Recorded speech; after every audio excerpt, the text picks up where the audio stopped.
Bismillahirrahmanirrahim. Alhamdulillahirabbil alamin. Wassalatu wassalamu ala asyrafil anbiya'i wal mursalin wa ala alihi washabihi ajmain. Assalamualaikum warahmatullahi wabarakatuh. Salam sejahtera, salam satu Malaysia. Ahli panel dan sidang hadirin yang dirahmati Allah sekalian. Segala puji-pujian kehadrat Allah Subhanahu Wa Taala kerana dengan limpah kurnia dan izinnya dapat kita bersama-sama bersua dalam satu forum ilmiah bagi membincangkan berkenaan salah satu isu yang berlaku pada masa ini. Hadirin yang dihormati sekalian, sebelum saya memperkenalkan ahli-ahli panel kita yang sopan santun dan cantik bergaya pada hari ini, izinkan saya untuk mengupas terlebih dahulu tajuk forum kita pada hari ini. Tajuk forum kita pada hari ini berkisahkan tentang mengenai isu dan cabaran akidah semasa yang dihadapi oleh umat Islam pada hari ini. Kita sebagai umat Islam meyakini akidah Islam. Pegangan akidah umat Islam pada hari ini ialah ahli sunnah wal jamaah kerana ia menepati akidah yang asli dari Al-Quran dan As-Sunnah.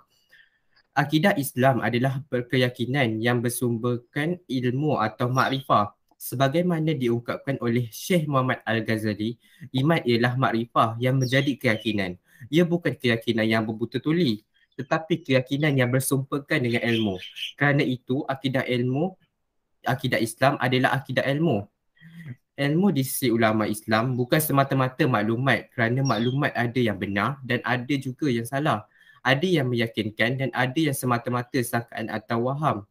Ilmu dalam Islam adalah suatu maklumat yang sahih dan benar. Dalam mengungkapkan ilmu, para ulama mendefinisikan sebagai mengetahui sesuatu menepati apa yang sebenarnya. Untuk mencapai hakikat ilmu sebegini, sumber ilmu amatlah penting. Bagi bidang agama, akidah, amalan, hukum hakam dan sebagainya, sumber ilmu yang mutamat ialah wahyu iaitu Al-Quran dan As-Sunnah. Adapun akal hanyalah berfungsi untuk memahami wahyu, menyimpul atau mengistibat hukum darinya dan mengesahkan dalil dan hikmahnya. Ilmu agama yang tidak terserah kepada akal semata-mata, apatah lagi kepada waham, sangkaan atau perasaan semata-mata. Adapun bidang keduniaan, Islam menyerahkan kepada akal. Manusia digalakkan oleh Islam untuk menggunakan akalnya seluas mungkin. Tetapi hendaklah selari dengan wahyu. Kehadiran wahyu bukan untuk mengongkong akal, tetapi hendaklah selari dengan wahyunya. Kehadiran wahyu bukan untuk mengongkong akal tetapi untuk memandunya kerana akal walaupun ianya anugerah yang hebat namun ia mempunyai kelemahan yang perlu ditampung oleh wahyu. Apabila kita berdepan dengan kecelaruan akidah yang semakin banyak berlaku di tengah masyarakat Islam di Malaysia hari ini, timbul tanda tanya, kenapa ia berlaku dan apa puncanya? Seperti yang kita semua tahu, kita telah pun memasuki era globalisasi moden di mana pegangan agama dan akidah bagi seseorang umat Islam kian goyah dengan adanya penyebaran khabar angin tentang agama Islam yang membuatkan mereka berasa ragu-ragu akan kepercayaan mereka. Sebagai tamsilnya, fahaman liberalisme dan pluralisme yang kini tidak asing lagi dalam kalangan masyarakat kita. Jadi pada hari ini kita akan membincangkan sejauh manakah cabaran akidah semasa iaitu fahaman liberalisme dan pluralisme ini mempengaruhi masyarakat kita dan apakah faktor penyebaran fahaman ini dan cara mengatasi fahaman pluralisme dan liberalisme ini. Baiklah sidang hadirin, sebelum kita menelusuri lebih mendalam topik perbincangan kita, boleh kita berkenalan dengan ahli panel kita yang membincangkan forum cabaran akidah semasa pada hari ini. Saya Muhammad Afiq Haikal dari MT25 selaku moderator pada hari ini ingin mengalu-alukan kehadiran dua panel kita yang sememangnya bijak dan petah dalam berbicara serta lantang melontarkan idea yang bernas bagi forum kita pada hari ini. Di sebelah kanan saya, saudari Nur Farah yang merupakan ahli panel yang pertama. Selamat datang saudari, apa khabar? Terima kasih saudara moderator. Alhamdulillah, saya baik sahaja. Seterusnya, saya akan memperkenalkan ahli panel kedua yang berada di sebelah kiri saya iaitu saudari Nur Syamimi Ayuni. Selamat datang saudari. Saudari Syamimi, apa khabar? Alhamdulillah, khabar baik saudara moderator. Salam perkenalan daripada semua ahli panel. Kembali kita kepada topik forum kita tentang cabaran akidah semasa yang berfokuskan kepada fahaman liberalisme dan pluralisme. Sidang hadirin yang dihormati sekalian, Sidang hadirin, apakah sebenarnya fahaman liberalisme dan sejauh manakah remaja diberikan pendedahan tentang fahaman tersebut? Bagi jawapan persoalan ini, izinkan saya mengajukan soalan pertama kepada ahli panel pertama, Saudari Nur Farah. Mohon saudari memberikan penjelasan tentang maksud dan ciri-ciri fahaman liberalisme. Silakan saudari. Terima kasih saudara moderator. Bismillahirrahmanirrahim. Assalamualaikum dan salam sejahtera kepada sidang hadirin yang dihormati. Seperti yang telah diperkenalkan oleh moderator, tajuk yang akan kita bincangkan pada hari ini ialah cabaran akidah semasa. Saya akan membincangkan tentang definisi fahaman liberalisme dan faktor penyebaran fahaman liberalisme dan pluralisme di negara kita. Saya akan mulakan dengan definisi fahaman liberalisme. Apakah itu fahaman liberalisme? Fahaman liberalisme merupakan fahaman di mana setiap individu bebas untuk melakukan apa sahaja perbuatan yang ingin dilakukan. Dalam arti kata lain, mereka berpendapat bahawa individu bebas berfikir, bersuara dan membantah tentang apa-apa perkara yang mereka tidak menyukai, termasuklah larangan agama. Mereka juga berpendapat bahawa semua rakyat mempunyai hak yang sama rata dan tiada keistimewaan bagi umat Islam maupun agama lain. Antara ciri-ciri orang dengan fahaman liberalisme ialah kebebasan dalam cara mereka berfikir.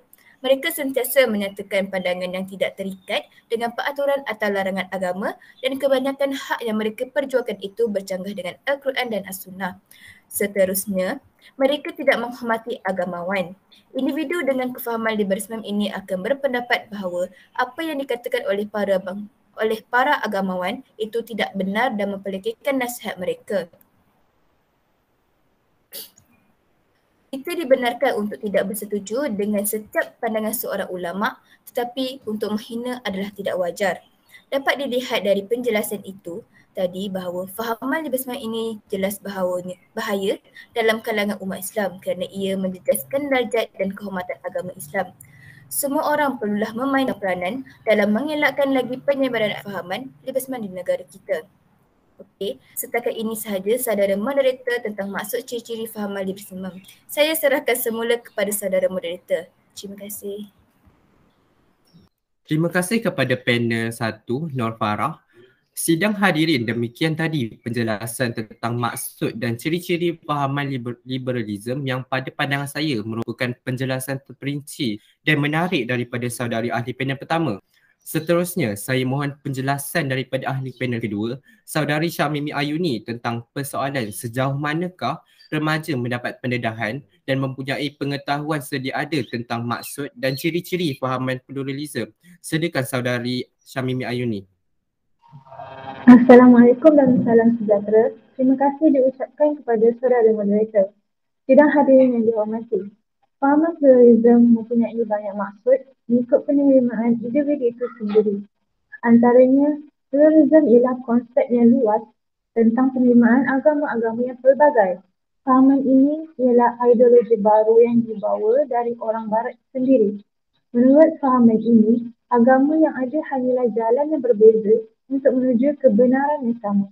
Maka, semua agama pasti menghantar ahli menuju ke syurga. Dari idea pluralisme ini, maka lahirlah pelbagai gagasan seperti usaha ke arah mewujudkan toleransi beragama, seperti dialog antara agama, doa dan perayaan. Antara ciri-ciri pluralisme ialah menimbulkan perasaan kekeliruan dan ketidakpastian dengan menggunakan moto yang kelihatan baik seperti One God, Different Way, Unity in Diversity dan seangkatan dengannya. Fahaman pluralisme ini juga mempunyai satu gerakan yang terancang yang berlindung di bawah gerakan-gerakan seperti Global Ethnic, Human Rights dan Interfaith Dialogue. Di sini kita boleh lihat bahawa Islam menghargai toleransi agama lain tetapi tidak menganggap semua agama adalah sama.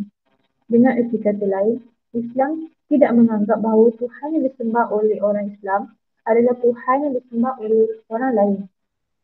Setakat itu sahaja saudara moderator. Terima kasih. Terima kasih saudari Syamimi Ayuni atas penjelasan yang panjang lebar berhubungan dengan fahaman pluralisme. Selanjutnya, fahaman liberalisme dan pluralisme semestinya mempunyai faktor penyebaran yang menyebabkan fahaman ini tersebar luas kepada umat Islam pada masa ini. Oleh itu, soalan saya seterusnya kembali semula kepada ahli panel kita yang pertama, Saudari Nur Farah. Apakah faktor penyebaran fahaman liberalisme dan pluralisme kepada umat Islam pada masa kini? Dipersilakan ahli panel pertama untuk menjawab persoalan ini. Dipersilakan. Bagi meneruskan sesi forum pada hari ini, saya akan mengatakan lebih lanjut tentang faktor penyebaran fahaman liberalisme dan pluralisme. Pada masa kini, perkara yang tidak dapat dinafikan lagi ialah betapa mudahnya untuk mendapat informasi tentang apa-apa perkara sekalipun daripada internet. Hampir kesemua individu tidak mengira umur pasti mempunyai sebuah gadget dalam tangan. Jadi, apakah hubungan antara internet dan penyebaran fahaman liberalisme dan pluralisme? Ini Tentunya pengaruh yang dilekam melalui media massa merupakan faktor terbesar berlakunya penyebaran fahaman liberalisme dan pluralisme ini. Hal ini dapat dilihat apabila budaya barat yang bebas dari setiap aspek seperti pemakaian, pemakanan dan pemikiran telah sedikit sebanyak menghasut individu untuk mengikut jejak langkah mereka. Golongan muda terutamanya yang sedang melanjutkan pelajaran di universiti mudah untuk mengikut perbuatan budaya barat kerana pada usia ini, mereka mula mengenal erti kebebasan tanpa dikongkong ibu bapa. Setiap pergerakan mereka, sewaktu di tempat belajar, tidak lagi dikawal maka mereka mula untuk mencuba benda baru.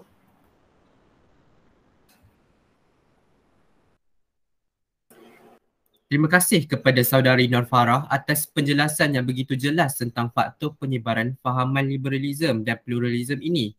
Saya setuju dengan hujah saudari berkaitan dengan faktor tersebut.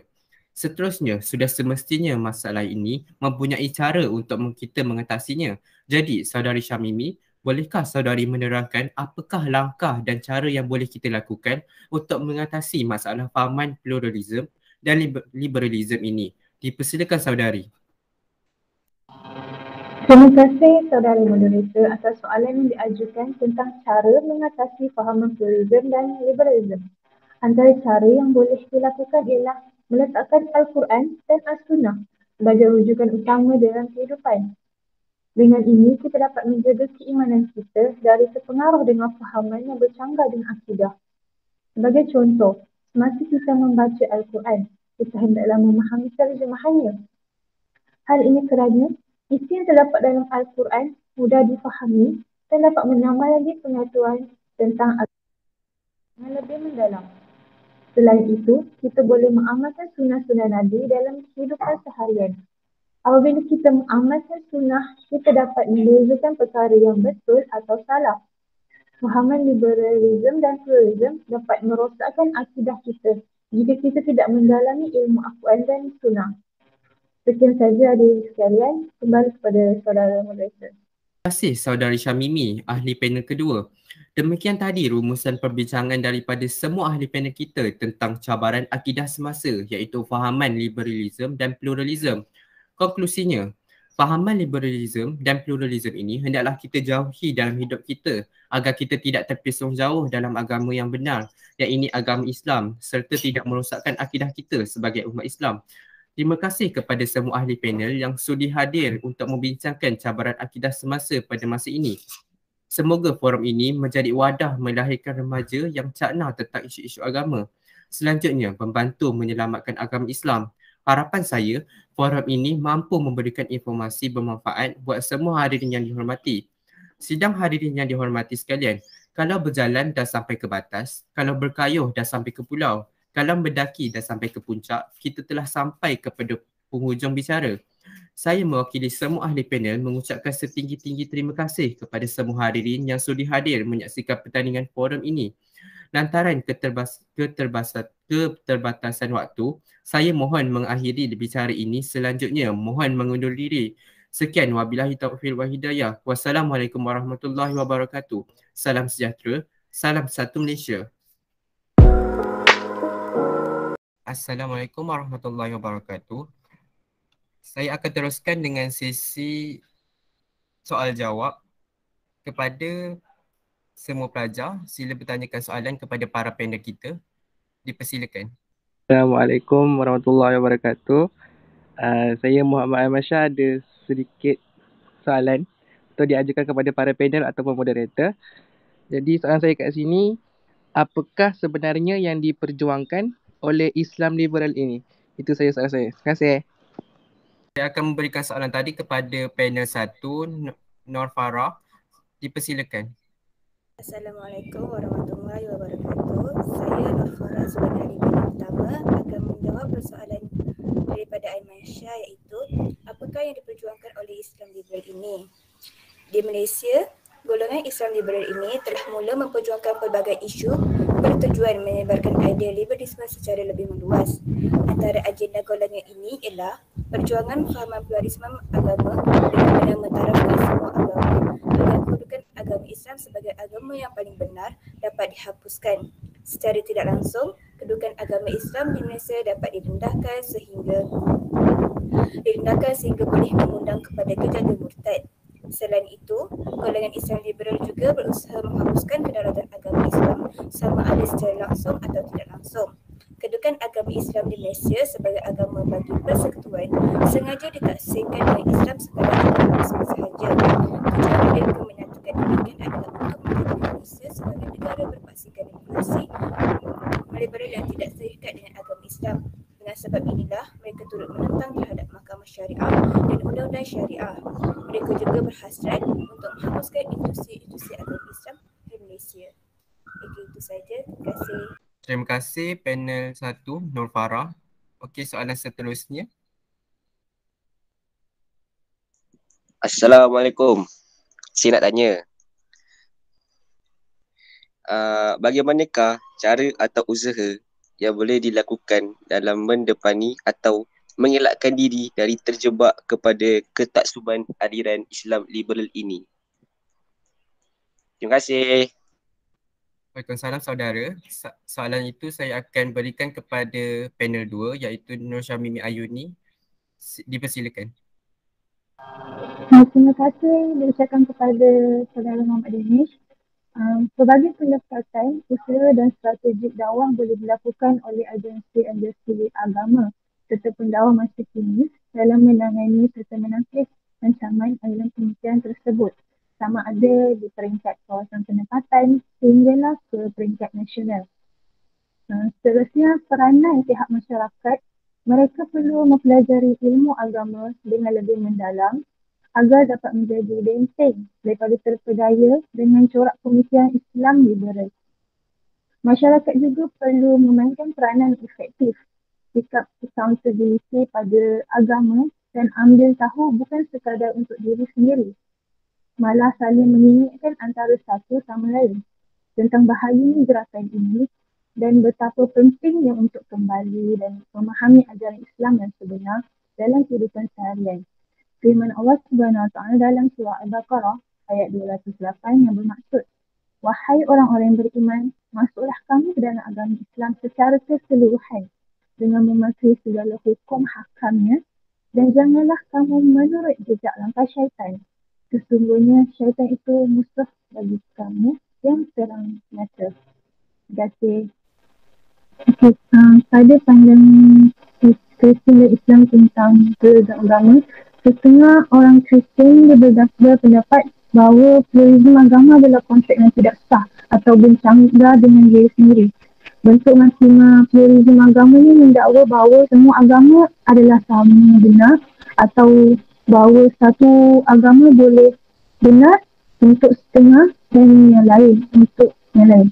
Kebanyakan orang Kristian ni dia menganggap bahawa idea ni secara logiknya mustahil daripada prinsip percanggahan mereka.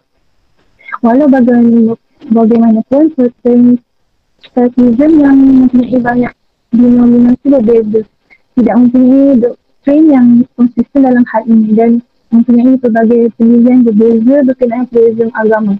Pada pandangan Islam juga pula, Islam menghargai toleransi agama lain tetapi tidak menganggap semua agama itu adalah sama. Dengan kata lain, Islam tidak menganggap bahawa Tuhan yang disembah oleh orang Islam adalah Tuhan yang disembah oleh agama lain. Penyelesaian Islam terhadap pluralisme agama adalah dengan mengakui perbezaan dan identiti agama masing-masing. Dan surah Al-Kafirun ayat 6, Lakukan diri sendiri untuk kamu, agama kamu dan untuk aku agama aku. Terima kasih. Untuk menjawab persoalan, penularan faham Rahman dapat dilihat dalam kes-kes berikut. Sambutan kongsi raya itu menyambut perayaan agama secara bersama-sama di antara agama-agama di Malaysia iaitu Islam, Hindu, Cina dan Kristian. Sekalipun telah ditegur oleh mufti dan para ulama dalam Muzakarah Ulama 2006 iaitu 13 Jun di Perak sebagai bertentangan dengan Islam, namun golongan Islam liberal menolak pandangan mufti dan ulama-ulama tersebut dan menuduh mereka jumud iaitu kolot atau berpemikiran tertutup.